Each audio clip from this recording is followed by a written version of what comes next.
Jadi bertanya, saya dari Pontianak, Masya Allah, Pontianak, Kalimantan Barat.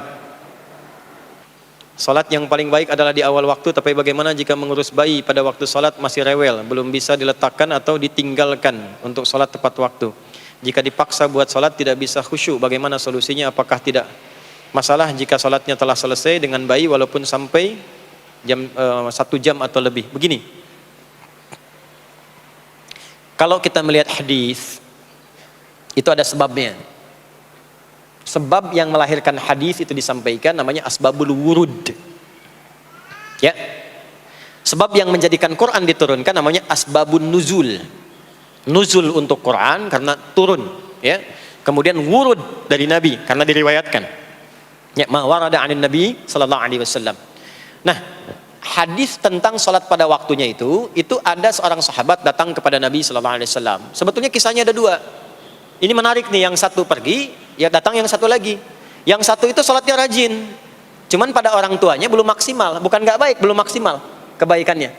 Maka ketika dia bertanya, ya apa amalan yang paling disenangi oleh Allah dan Rasulnya? Ya maka Nabi katakan birrul walidain, berbakti kepada kedua orang tuamu. Ya Rasulullah, ya ayu amali afdal. Ya Rasulullah, apa amalan yang paling utama? Kata Nabi birrul walidain. Lalu datang yang kedua, ke orang tuanya baik, cuman sholatnya belum konsisten tepat waktu.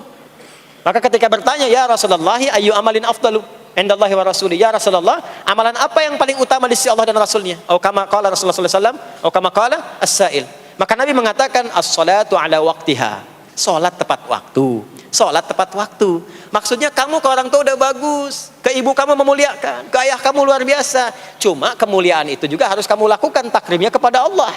Salat tepat waktu. Ya, jadi dasarnya seperti itu. Di salat tepat waktu itu diantara amalan yang sangat dicintai oleh Allah dan Rasulnya dalam kondisi yang normal dan standar.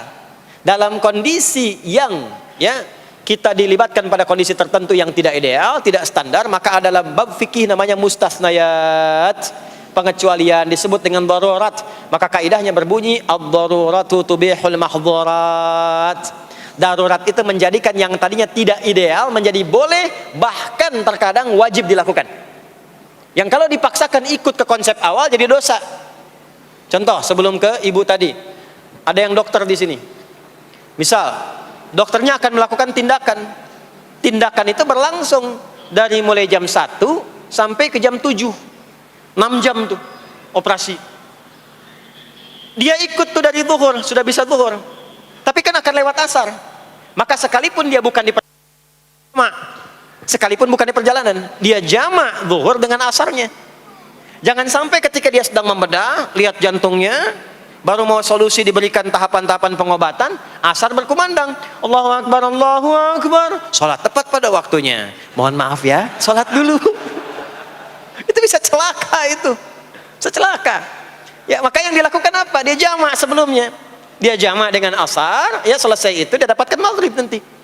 Nah itu seperti ibu ini yang ada bayi, perempuan itu disunnahkan sholatnya berjamaah, ditunaikan ke masjid sepanjang ada 3 hal yang telah selesai urusannya. Yang pertama apa? Selesai urusan kewajiban dengan anaknya yang Allah titipkan melalui ibu itu. Jadi ada pekerjaan perempuan yang nilainya tinggi di hadapan Allah, dan itu jihadnya. Nilainya tinggi dan lebih tinggi dibandingkan dengan seorang anak yang berjihad, berjuang di secara militer. Bahkan nanti ada kisah di Al-Adabul Mufrad karya Al-Imam Al-Bukhari, seorang anak muda sudah ke medan perang. Lalu sahabatnya mengadukan kepada Rasulullah, ya Rasulullah sallallahu alaihi wasallam, si fulan ibunya sedang menangis sekarang, menangis si fulan yang pergi berangkat ke medan perang itu. Kata Nabi, panggil dulu dia sini. Begitu datang, kata Nabi, irji', pulang ke ibumu, buat ibumu tertawa seperti engkau membuatnya menangis. Jihad dulu dengan berbakti kepada ibumu, baru engkau berangkat. Makanya nanti di hadis lain disebutkan ibu 3 kali, ummak, ummak, ummak, thumma abak. Ya, man abar ya Rasulullah, kepada siapa aku berbuat baik? Kata Nabi, ibumu. Nabi, ibumu. Siapa lagi? Kata Nabi, ibumu. Sampai 3 kali, thumma abak, baru bapakmu.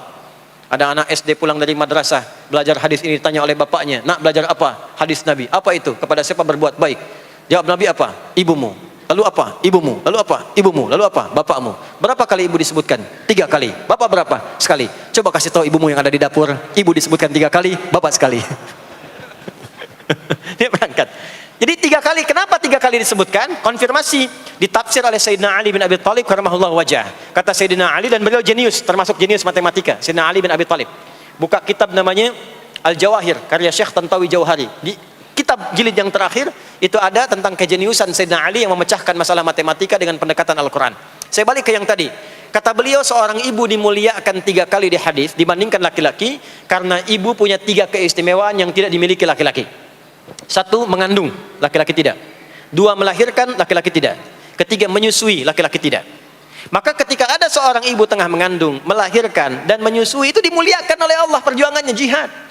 Dan dalam masa-masa itu, mendidik awal-awal di awal itu ada toleransinya, ada daruratnya. Jadi kalau anak menangis butuh perhatian, dan itu bagian dari kewajiban, jangan dipaksakan kemudian, mohon maaf, tinggal dulu, berangkat dulu ke masjid, pulang lagi, anak dalam keadaan haus, tertinggal, jauh dari kasih sayang, itu nanti bisa berhukum dosa di dalamnya. Maka ada toleransinya. Kapan keutamaannya? Ketika dia sudah mulai bisa menenangkan anaknya. Ya, tenangkan, selesai, dia tunaikan sholatnya. Dan itulah waktu sholat yang ideal bagi seorang ibu yang punya kebutuhan di dalamnya. Kedua, bila aman dari fitnah di jalan. Ketiga, bila ada space-nya untuk perempuan. Kalau itu terpenuhi 3-tiganya, maka silahkan berangkat ke masjid. Tapi kalau tidak ada satu di antara 3 itu, jangan paksakan. Maka keutamaannya adalah di rumahnya. Maka sama nilainya dengan yang ke masjid. Hadisnya sahih. Hadisnya sahih. Seorang perempuan Ansar datang kepada Nabi SAW mengadukan tentang keadaan diri dan teman-temannya. Jadi istilahnya dia sudah rapat dengan teman-temannya. Tolong tanyain dong sama Nabi, enak banget jadi laki-laki, ke masjid bebas, jihad bebas, haji bebas tanpa mahram. Tanyain dong. Maka diutuslah seorang perempuan mewakili teman-temannya itu. Maka ketika mengadu kepada Nabi, kata Nabi, sampaikan pada teman-temanmu itu. Bingung perempuan itu, karena nggak pernah cerita kalau dia diutus. Kata Nabi, sampaikan pada teman-temanmu itu apa yang dilakukan oleh laki-laki, suami-suamimu di luar rumah, sepanjang engkau ridha dan engkau punya tanggungan mengerjakan di dalam itu. Kama qala Rasulullah SAW, maka apa yang dikerjakan suami di luar rumah, engkau mendapatkan pahala yang sama tanpa dikurangi sedikit pun.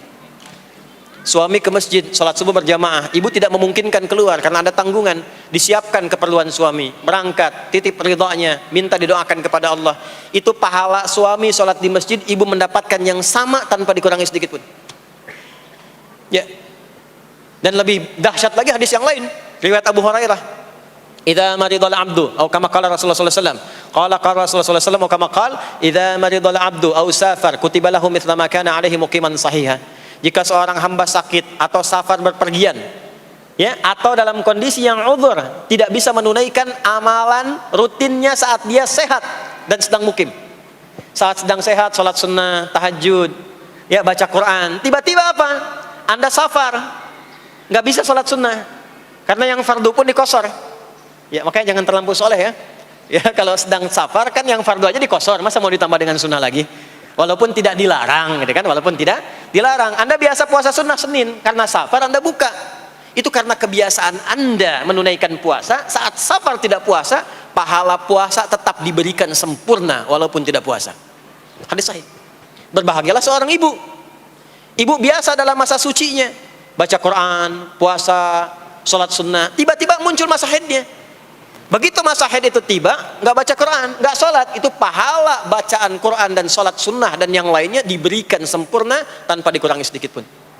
Makanya kalau sedang masa suci, bu, perbanyak amal soleh. Perbanyak, sebab kalau sudah tiba masa menopause, tuh sudah normal lagi, seperti laki-laki.